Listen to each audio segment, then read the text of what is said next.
여러분, 사도 바울을 생각할 때 여러분 어떠십니까? 사도 바울에 대한 인상은 어떤 것입니까? 아마 이 말씀을 보면 사도 바울은 어떤 사람인지 한번 생각해보며 보십시다. 사도 바울이 1차, 2차, 3차에 걸쳐서 선교여행을 떠났습니다. 1차 여행 때, 그리고 2차 여행 때 전체 길이를 생각해보면 약 서울을 이 나주에서 30번 정도 갈 수 있는, 아마 15번 왕복해 가는 거리를 이 기간 동안에 그가 돌아다니면서 하나님의 복음을 나누면서 얼마나 수고한 사람이에요. 얼마나 희생을 많이 치른 사람입니까? 얼마나 복음을 위해 수고한 사람입니까? 근데 정말 이 모든 과정 속에 그냥 그 여행을 그냥 돌았던 것이 아니라 그 과정 속에 참 많은 어려움이 있었습니다. 그것을 고린도 후서 11장에는 이렇게 말하고 있습니다. 함께 읽겠습니다. 그들이 그리스도의 이름뿐이냐 정신없는 말을 하거니와 나는 더욱 부러워하노라. 내가 수고를 넘치도록 하고 옥에 갇히기도 하고 많이 하고 매도 수없이 맞고 여러 번 죽을 뻔하였으니 유대인들에게 40에서 하나 가만 매를 5번이나 맞았으며 3번 태장으로 맞고 1번 불로 맞고 3번 파선하고 일주일을 깊은 바다에서 지냈으며 여러 번 여행하면서 강의 위험과 강도의 위험과 동족의 위험과 이방인의 위험과 시내의 위험과 광야의 위험과 바다의 위험과 거짓 형제 중의 위험을 당하고 또 수고하고 예수고 여러 번 자지 못하고 죽이며 목마르고 여러 번 굶고 춥고 헐벗었노라. 우리는 사도 바울 스스로가 고린도 교회에게 자신의 인생에 대해서 말한 이 설명을 듣고 아마 모두가 정말 그가 어떤 인생을 살았나, 어쩌면 기독교 역사상 가장 위대한 사람이라고 말하는 사람인 이 사도 바울이 어떤 인생을 살았는가, 정말 신자의 삶이 저런 것인가, 예수 믿으면 만사형통할 것입니다, 예수 믿으면 평안할 것입니다 라고 말하는 시대에 예수 믿으면 부자 됩니다 라고 말하고 또 예수 믿으면 당신의 꿈이 이루어집니다 라는 그런 설명이 많은 시대에 도대체 이 사도 바울의 인생에는 저 많은 수고하고 애쓰며 저 숱한 인생을 걸어온 것을 보면서 정말 믿음의 삶에 대해서 다시 생각하게 됩니다. 사도 바울 이뿐만 아니라 굉장히 탁월한 사역자였습니다. 함께 말씀 듣겠습니다. 2해 동안 이같이 하니 아시아에 사는 유대인이나 헬라인이나 다 주의 말씀을 듣더라. 하나님이 바울의 손으로 놀라운 능력을 행하게 하시니 심지어 사람들이 바울의 몸에서 손수건이나 앞치마를 가져다가 병든 사람에게 얹으면 그 병이 떠나고 아귀가 나가더라. 사도 바울은 오늘날 목회자에게 가져야 될 오늘날 목회자들이 모두 꿈꾸는 모든 은사를 가지고 왔습니다. 얼마나 탁월하게 말씀을 가르쳤는지 모릅니다. 말씀만 탁월하게 가르칠 뿐만 아니라 놀라운 능력을 행하는 사람이기도 했습니다. 우리 오늘 본문에는 바울의 몸에서 손수건이나 앞치마를 가져다가 다른 사람의 병에 병자의 그 병든 사람에게 얹으면 그 병이 떠나갔다는 거예요. 너무 좀 오늘날 이렇게 내가 행하면 이상하게 생각할 행동을 한 것 같습니다. 그러나 그런 능력이 그를 통하여 하나님께서 행하셨던 것입니다. 참 부럽습니다. 박용주 목사가 이거 제대로 하면 이 정도 능력이 나타나면 우리게 순식간에 난리가 날 텐데요, 그렇죠? 정말 그런 놀라운 능력의 사람이었습니다. 그뿐이 아니죠. 정말 우리에게는 정말 수없이 많은 바울에게 본받아야 할 것들이 있었습니다. 우리에게 바울은 어쩌면 따라갈 수 없는 영웅이에요. 그렇게 비춰지지 않습니까? 여러분, 여기에서 질문이 있습니다. 그렇다면 바울은 정말 고통을 모르는 사역의 기계였을까요? 사역은 무엇이? 정말 바울은 지치지 않아요. 그 수없이 많은 길을 싸돌아다니면서도 지치지 않고 끝까지 행하는 거죠. 때로는 있잖아요. 그 도성에서 돌을 맞았거든요. 그래서 돌을 맞아서 바울이 죽는 줄 알고 그 도성의 사람들이 돌아갔어요. 근데 벌떡 일어나서 다시 그 도성으로 들어가서 사역하다가 돌아가요. 도대체 이 인간은 두려움을 모르는, 그 뭔가 두려움이 거세된 인간일까요? 겁을 모르는 인간, 광신도일까요? 어떤 감정이 없는 사람일까요? 바울에게 이런 질문하면 어떻게 대답할까요? 정말 바울 사도님 정말 당신 너무나 존경합니다. 당신 정말 대단해요. 어떻게 그렇게 놀라운 활동을 했어요? 1차, 2차, 3차에 걸쳐서 어떻게 그 많은 지역을 돌아다니면서 전도했어요? 어떻게 그 놀라운 일을 행했죠? 어떻게 저 이방인에게 복음을 전할 그 기발한 생각을 하셨어요? 그 누구도 전도하지 않던 시대에 어떻게 이렇게 말한다면 바울은 뭐라고 대답할까요? 아시다시피 이렇게 대답할 겁니다. 난 가려고 생각 안 했는데 그냥 환상 가운데 가라고 해서 갔어요. 내가 한 게 아니에요 라고 말할 거예요.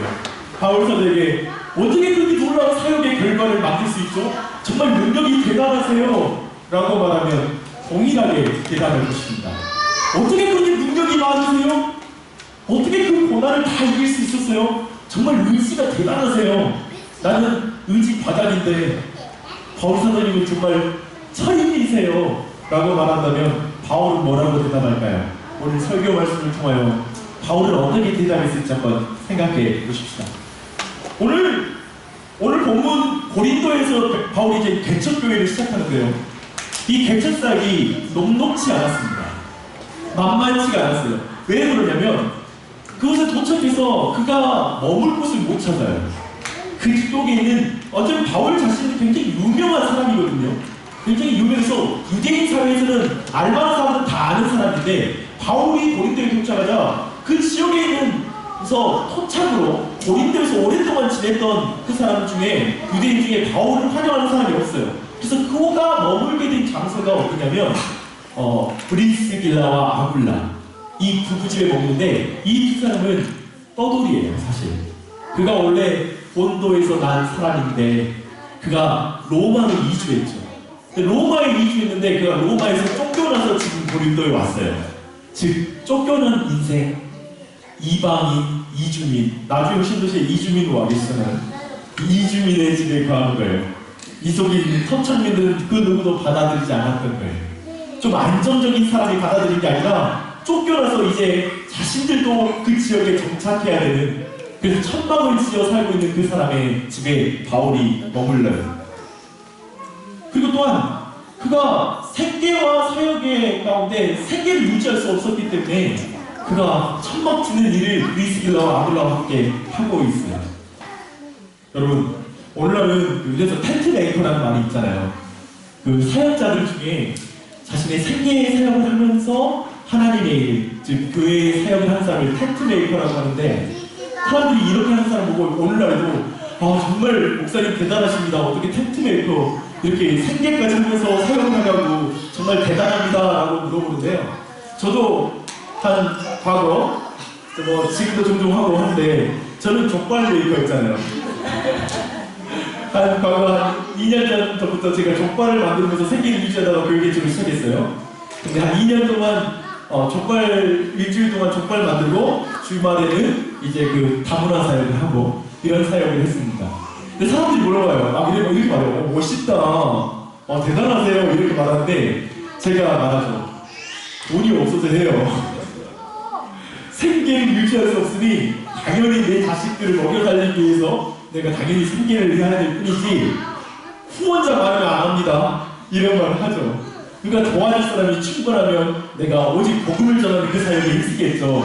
왜냐면 제 불신간의 은사가 그것이니까요.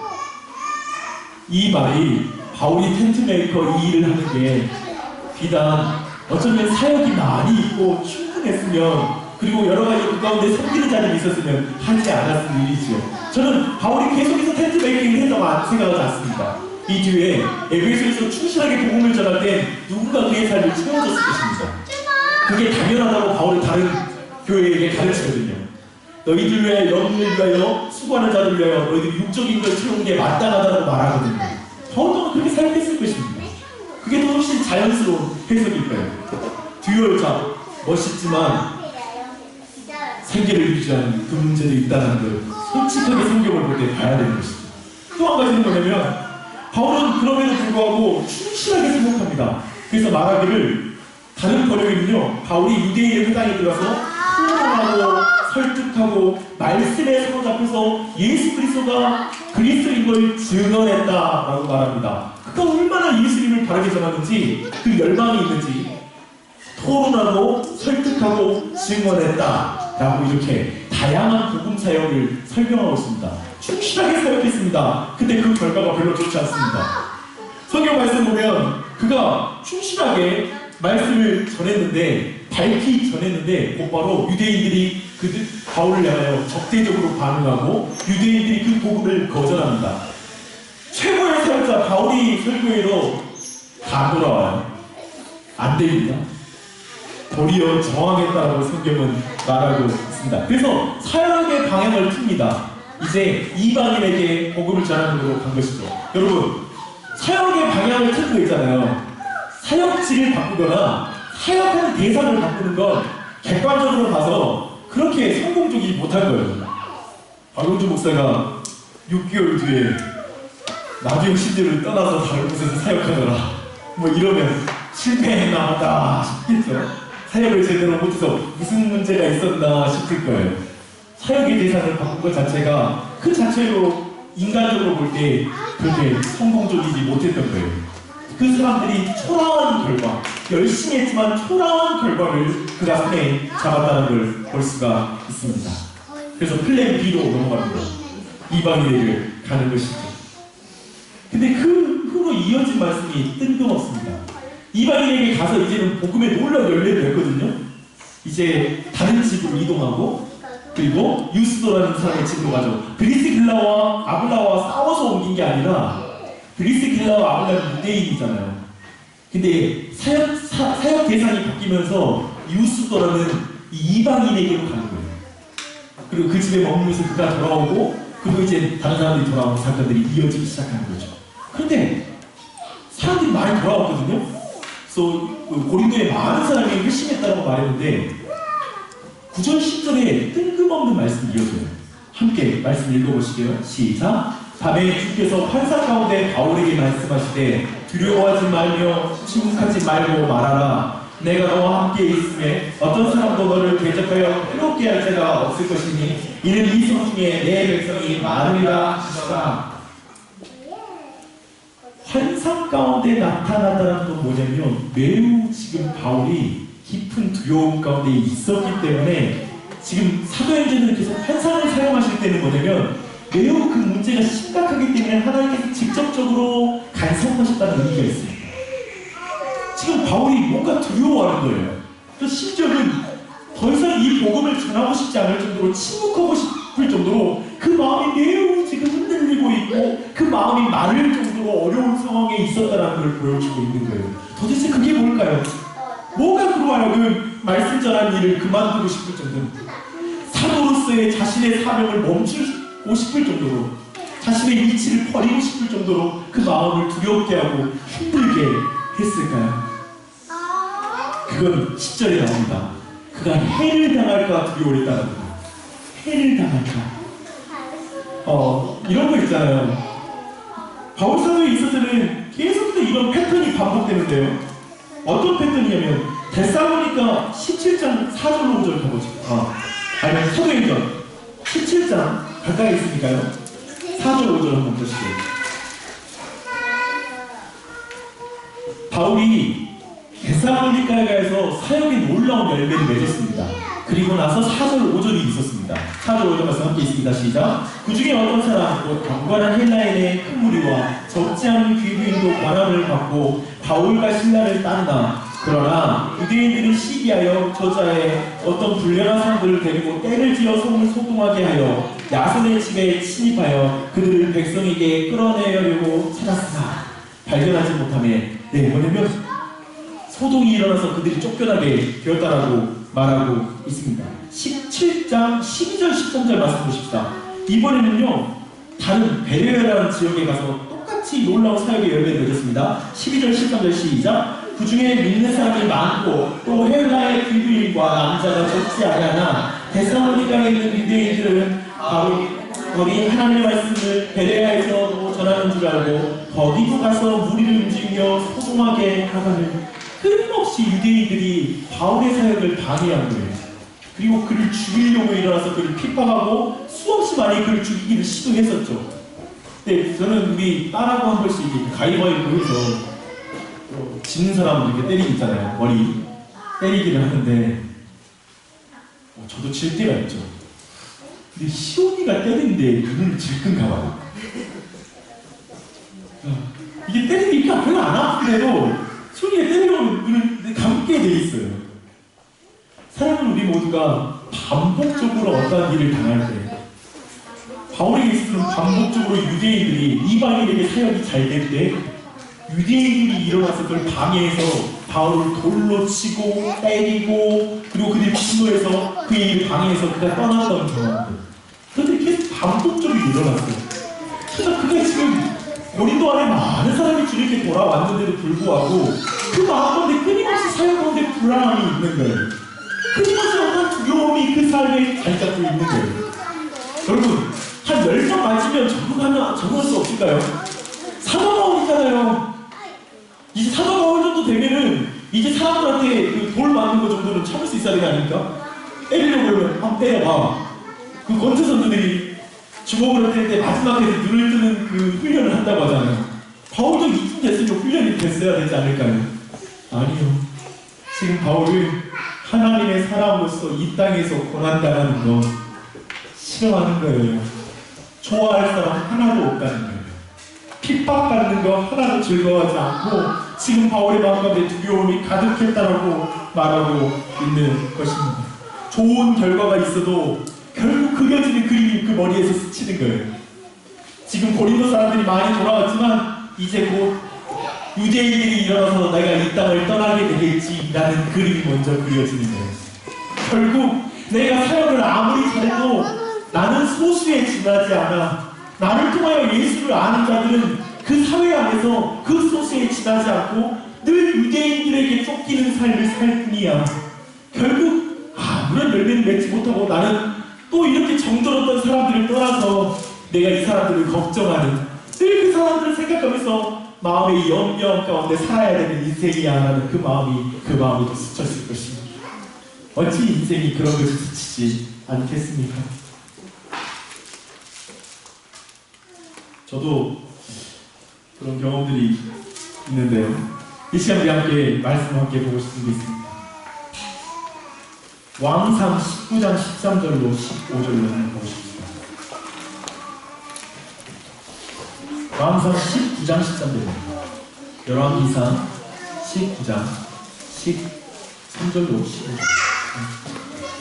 우리가 이 장면이 뭐냐면 그 구약 시대에 가장 악한 왕 중에 하나, 이스라엘의 왕 중에 하나는 누구냐면 그 아합이라는 왕이 있습니다. 그리고 그의 아내는 이세벨이라는 여인이죠. 그 당시에 그 북이스라엘은 바알과 아세라라는 이방 신을 데리고 와서 이방 신전을 짓고 그리고 거기에서 하나님이 아닌 다른 우상을 섬겼던 그 시대였죠. 근데 그 시대 가운데 이 엘리야라는 사람이 결국 그 바알 조사장 450인과 함께 갈멜산에서 영적 대결을 펼칩니다. 우리가 잘 아시다시피 재물을 잡고 그리고 제단을 쌓고 그리고 그 위에 재물만 올려놓고 불이 떨어지게 하는 우리가 기도해서 불이 떨어지게 하는 그 신이 참신이다 라고 말하고 먼저 바알 신을 섬기는 제사장들이 열심히 기도하고 하루 온종일 뛰며 자신의 몸을 자해하면서 신에게 불을 떨어뜨려달라고 하지만 불은 내려오지 않죠. 그러나 알다시피 이 엘리야라는 사람이 하나님께 기도하자 하나님께서 불이 내려서 물이 끼얹어 있는 전혀 인간적인 생각과 합리적인 생각으로 불이 탈 수 없는 재단이 완벽하게 세워지는 장면입니다. 그 장면 이후에 19장에 이 멋진 믿음의 영웅 엘리야가 하나님께 나를 죽여달라고 기도하는 자리에 처하게 됩니다. 그때 그 마음은 뭐냐면 자신이 이런 놀라운 사역을 펼치면 그 주변에 있는 이스라엘 백성들이 자신의 편이 되어서 저 아합과 이세벨에게 대항하고 그래서 이 땅이 다시 하나님 앞에서 회복될 줄 아는 그 사역에 대한 기대감이 있었어요. 내가 이렇게 될 거야라는 그런 소망이 있었어요. 그런데 이세벨이 내가 내일 아침 너를 내가 반드시 죽일 것이다 라는 말을 했을 때 그 누구도 그와 함께하는 자가 없었고 결국 혼자 도망치는 거예요. 근데 이 엘리야의 마음은 뭐냐면 하나님의 이 역사가 나타나도 사람은 바뀌지 않아. 나는 혼자일 뿐이야. 바알에게 무릎 꿇지 않는 자는 나밖에 없어. 어쩌면 영적으로 그를 깊이 탈진해버려요. 신자로서 이 땅에서 믿음의 삶을 살아도, 내가 거룩하게 살아도, 내가 진실하게 살아도, 어떠한 세상 사람들은 알아주는 사람도 없고 나는 그저 혼자일 뿐이야. 나는 그 마음 가운데 영적인 깊은 탈진에 빠지게 된 것입니다. 변하지 않는 세상, 이해할 수 없는 사람들, 오히려 이 엘리야를 대적하는 사람들. 제가 그 가운데 엘리야가 하는 말입니다. 함께 말씀드리고 오겠습니다. 엘리야가 듣고 겉옷을 얼굴을 가리고 나가 불러 위에 성에 소리가 그에게 임하여 이르시되, 엘리야야, 내가 어찌하여 여기 있느냐? 그가 대답하되, 내가 만군의 하나님 여호와께 열심히 유별하오니 이는 이스라엘 자손이 주의 언약을 버리고 주의 제단을 흘려 칼로 주의 선자들을 죽였음이오며 오직 나만 남았거든 그들이 내 생명을 찾아 빼앗으려 하나이다. 그러나 내가 이스라엘 가운데 7,000명을 남기리니 다 바알에게 무릎을 꿇지 아니하고 다 바알에게 입 맞추지 아니한 자니라. 제가 한 가지 제 경험을 말씀드릴게요. 제가 싱글 때 25살 때 선교지에 가서 2년 동안 지냈습니다. 그 선교지가 어디냐면 지금 티벳 위에 있는 그 신장 우이구르 자치구라는 지역입니다. 지금 이게 전체 중국 안에 속해 있는데요. 티벳도 분리 독립운동을 하고 있고요. 저 위에 있는 신장 우이구르 자치구도 분리 독립운동을 하는 것입니다. 네, 신장 동투르키스탄이라는 이름을 스스로에게 부여하고 있는데요. 이 지역은 이슬람을 믿고 있습니다. 제가 그곳에 가서 선교를 했습니다. 네, 제가 한 번은 제가 한 친구를 되게 친밀하게 친했던 친구가 한 명 있었습니다. 그리고 그 친구와 함께 성경을 공부하기도 했습니다. 그래서 정말 2년 가까이 교제하면서 계속 복음을 전하고 정말 친하게 지냈던 친구였습니다. 근데 그 친구가 어느 날 저에게 함께 자기들 축제에 가자고, 라마단이라는 기간 30일 동안 해가 떠 있는 동안에는 물도 마시지 않고 음식을 먹지 않는 이슬람의 특별한 절기가 있거든요. 근데 그 절기를 지키는 기간이 끝나는 날에는 축제가 벌어져요. 그날 아침이었습니다.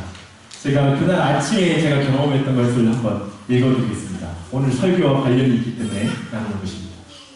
오랫동안 교제하면서 성경을 공부해온 A사단이 이른 아침부터 재촉한다. 로자 헤이트 예배를 구경시켜주고 싶다고 지난밤 우리 집에서 잠까지 잤다. 추운 날씨에 못마땅한 마음으로 한 걸음, 호기심으로 한 걸음 모스크로 향했다. 이른 아침인데도 모스크에는 많은 사람이 모여 있었다. 수백 명의 청년이 북소리에 맞춰 로자 헤이트를 기념하는 사마이라는 춤을 춘다. 많은 사람들이 한 동작으로 춤을 추는데 순간 압도당했다. A사단은 놀란 나를 흡족한 눈으로 바라본다. 이 친구는 자신의 신앙을 나에게 보여주고 싶었던 것이다. 그 모든 것을 아무 말 없이 보는데 생각은 복잡했다. 이런 A사단 앞에서 놀란 표정을 지었네. 나는 이들에게 하나님의 큰 일을 전하는 선교사이다. 그런데 그들은 너무 많다. 그들은 거대하고 나는 너무 작다. 춤을 추는 젊은이들을 보는 내내 속상했다. 위축된 자신을 보며 화도 났다. A사단의 의도를 느꼈기에 불쾌한 감정까지 올라왔다. 이 친구들이 너무 많은 거예요. 수백 명. 민족은 한 1,000만 명 정도 되는데 알려진 그리스도인들은 50명 정도에 지나지 않는, 내가 보이는 모든 사람이 무슬림이고 한 명도 예수를 안 믿는 거예요. 그 앞에 난 선교사로 혼자 있는 거예요. 그 순간에 그 느낌. 난 아무것도 아닌 것 같아. 그 느낌을 이렇게 표현해봤습니다. 바닷물에 한 방울 물과 같은 느낌. 밀가루 반죽통에 삼켜지는 누룩과 같은 느낌. 우리 모두 이 땅을 신자로 살아갈 때 우리가 순례자로 산다는 표현을 쓰죠. 나그네로 이 땅을 산다고 말을 하죠. 근데 우리 모든 신자가 이 땅에서 느끼는 느낌이 그런 거예요. 무력한, 그저 외로움. 이 세상은 거대하고 나는 거기에 그냥 거기에 속해 있는, 거기에 삭혀진 듯한 인생을 살게 되는 것이죠. 그렇게 두렵고, 사실은 많은 사람들이 그 두려움을 잊기 위해서 세상과 똑같아져 버려요. 세상 앞에서 믿음의 사람으로 사는 것을 포기하고 그저 그 자리에서 나를 방해해버리고 믿음의 삶으로 사는 걸 그저 교회 안에서 사는 삶으로 좁혀버리거나 축소시켜요. 진짜 세상 앞에 믿음으로 살려고 다짐하면 이런 느낌이 드는 거예요. 세상은 너무 크고 나는 작아. 나는 여기 휩쓸려가는 인생이야. 다 그렇지 않겠어? 라는 마음을 갖게 되는 것이죠. 어쩌면 바울 또한 결국 이렇게 사역적인 놀라운 열매를 맺지만 결국 그리스도인들은 이 제국에서 소수에 지나지 않아 라는 그 마음 가운데 두려움을 가졌을 그 바울, 그에게 하나님이 말씀하시는 거예요. 다시 한번 읽어보십시다. 시작. 내가 너와 함께 있음에 어떤 사람도 너를 대적하여 해롭게 할 자가 없을 것이니 이는 이 성중에 내 백성이 많으니라. 위로의 내용은 뭐냐면, 한 가지 뭐냐면, 내가 하나님이다. 내가 너와 함께 하겠다. 내가 너를 보호할 것이다. 이게 바울에게 위로가 됐을까요? 두 번째, 이 성중에 내 백성이 많다. 마치 아까 우리가 봤던 엘리야가 말하는 것처럼, 하나님 말씀하신 것처럼 바알에게 무릎 꿇지 않은 자가 7,000명이나 있다 라고 말했던 것처럼 동일하게 이 성중에 내 백성이 많다. 이 말이 바울에게 위로가 되었을까요? 나는 위로가 되었을 거라 믿습니다. 저희도 그랬습니다. 그랬기 때문입니다. 끝없이 닥치는 문제들, 참 우리가 살아갈 때 문제 없는 인생이 없습니다. 끊임없이 절망스러운 상황이 내 삶에 계속 생기기도 하고, 내가 하지 않았던 일인데 그 결과가 내게 닥치는 것 같고, 믿음대로 살려고 하는데 더 어려운 일이 더 많이 닥치는 걸 경험합니다. 수없이 많은 사건들, 상황들. 이번 주에도요, 목사의 마음이 그래요. 성도들 안에 문제가 생기고 언뜻 문제를 듣고 남의 일처럼 생각하면 별 문제가 없는데 그 문제가 내 문제처럼 느껴지고 그게 나한테 아프잖아요. 그럼 첫 번째 다가오는 게 뭐냐면 성도들의 모든 문제가 목사의 문제가 돼요. 그 순간에 목사는 어떻게 되냐면 미칠 것 같고 무력감 느낌이 내 안에 찾아와요. 아무것도 내가 할 수 없는 거예요. 목사로서 어떠한 것도 도와줄 수 없는 거예요. 그때의 무력감, 내가 어떤 것도 보여줄 수 없다는 것을 내가 느껴요. 해결할 수 없다는 걸 느껴요. 근데 그 순간에 아침이면 그 문제가 해결되는 순간인데 그게 뭐냐면 이거예요. 하나님께서 일하신다. 하나님께서 행하실 거야. 하나님께서 우리 성도들 가운데 하나님이 일하고 계셔. 이 사실이 내 안에 믿어질 때에만 평안할 수 있어요. 그분이 함께 하신다는 믿음을 내 안에 가질 때만 평안해지더라고요. 숨이 쉬어져요. 근데 그 문제를 내가 짊어져야 된다면 죽을 것 같더라고요. 짊어질 수 없는 무게이지. 그리고 또 한 가지, 이 성중에 내 백성이 많습니다. 정말 주님을 경외하는 사람이 우리 교회에 함께하고 있다는 사실이 큰 위로가 되는데, 지난 금요일, 토요일 저희 교회가 함께 이렇게 리트릿을 갔습니다. 지난 5개월 가까이 함께했던 사람들과 함께 가는 시간이었습니다. 남자들끼리 모여가지고 새벽 5시까지 이야기를 했는데 어쩜 우리 교회 남자들은 이렇게 수다를 많이 떠는지. 근데 이야기를 듣는데 내 안에 큰 위로가 된 게 뭐냐면 이거예요. 우리 교회 형제들이 치열하게 자신의 삶 속에서 어떻게 하나님의 뜻을 이룰까, 하나님의 말씀대로 살 수 있을까라는 걸 계속 이야기를 나누는 거예요. 그 이야기로 새벽 5시까지 이야기한 거예요. 그 중간에 탈락한 자들이 물론 있었지만 잠자고 들어가죠 당연히. 근데 그 이야기를 나왔는데 목사로서는 제가 이야기를 제일 덜 했거든요. 제가 거의 많이 들었어요. 근데 그 이야기를 듣는 내내 내가 신이 나는 거예요.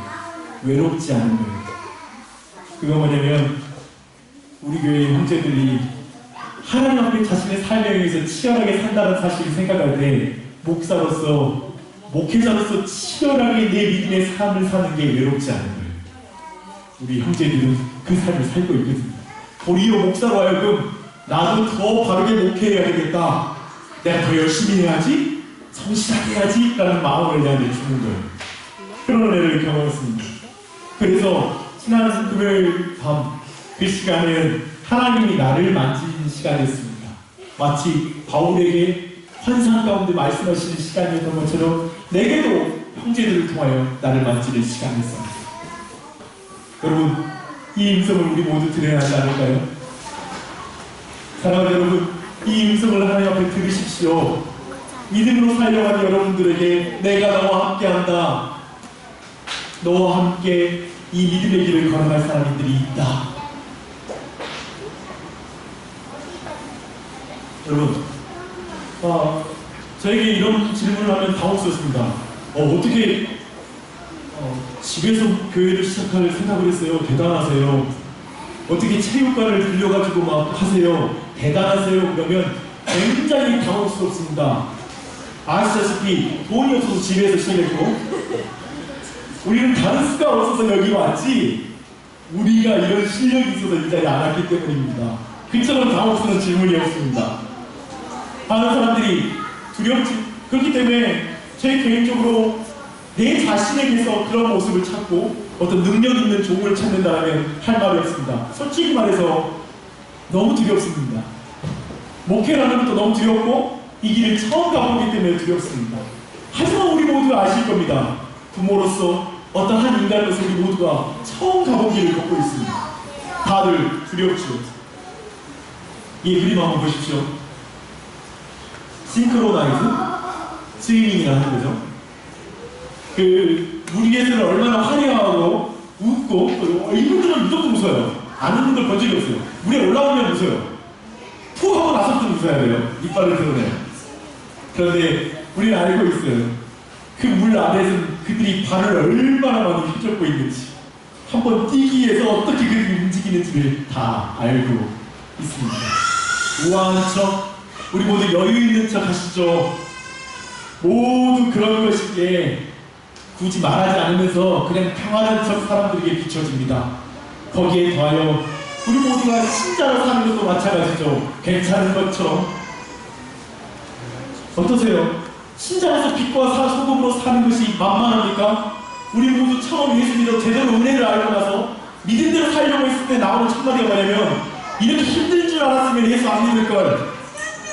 예수 믿는 게 만만치 않네? 예수 믿는 게 쉽지 않네라는 말이 우리 입에서 단내가 나면서 그만한 말이에요. 예수 믿는 게 쉽지 않구나. 그래서 바울처럼 동일하게 약하고 두려워하고 힘이 떨 수밖에 없는 신자의 걸음을 걷고 있어요. 근데 우리 힘으로 그 길을 걸어가는 게 불가능한 길이 아닌가. 그렇지 않습니까? 그렇기 때문에 우리 이 음성을 매일 들으셔야 돼요. 내가 너와 함께 한다. 너와 함께 기도하는 사람들이 있다. 이게 교회이죠. 이 음성을 매일 들으십시오. 그리고 이러시죠. 침묵하지 마십시오. 침묵하지 마십시오. 세상에서 침묵하는 사람은 기도할 필요도 없을 것이고요. 세상에서 침묵하는 사람은 더 이상 두려움도 사라져버릴 것입니다. 그리고 두려움을 느끼고 내가 수고하고 어렵다라는 말이 나와서 기도하는 자리로 가는 게 신자의 인생일 것입니다. 그 자리를 걸어가십시오. 하나님의 함께 하신 믿음으로 여러분의 길을 걸어가십시오. 삼위일체 하나님으로 충만하십시오. 꼭 기도하십시오. 이번 주에 제가 좀 멍 때리니까 교회에 문제가 생겨요.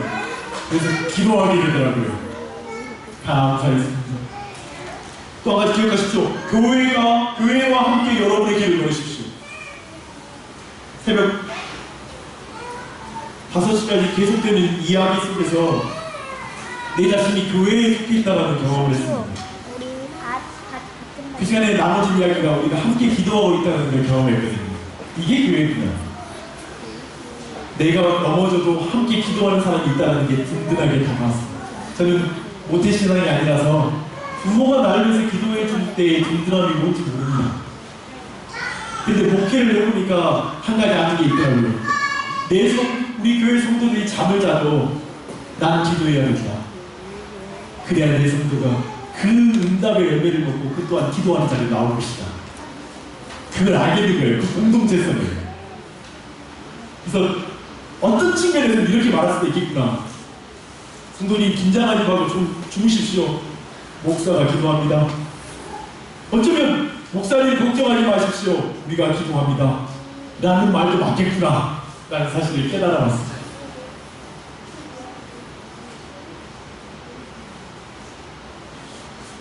이제까지 실패했다고요? 반복해서 어려움을 당하셨습니다. 오늘을 두려워하지 말고 침묵하지 마십시오. 어제를 살지 말고 미래로 오늘을 미루지 마십시오. 오늘 만나를 먹고 오늘의 순종을 사십시오. 오늘의 두려움을 느끼시고 예수 그리스도를 의지하십시오. 오늘의 도움을 경험하시고 오늘의 응답을 체험하십시오. 하나님이 절박하게 필요 없는 하루를 살지 마십시오. 하나님이 필요 없을 정도로 완벽하게 살려고 하지 마십시오. 하나님 의지하지 않고 못 살 정도로 그 정도의 목적의식을 가지고 사십시오. 사명의식을 가지고 사십시오. 하나님의 도움이 필요 없을 정도로 낮은 수준의 삶을 살지 마십시오. 교회가 너무 소중하게 다가올 정도로 삶을 치열하게 사십시오. 삶을 치열하게 사는 신자들이 교회가 소중해지는 거예요. 삶을 치열하게 사는 사람이 하나님의 도우심 앞에 엎드리게 돼 있어요. 그런 믿음의 삶을 살아가길 기도하겠습니다.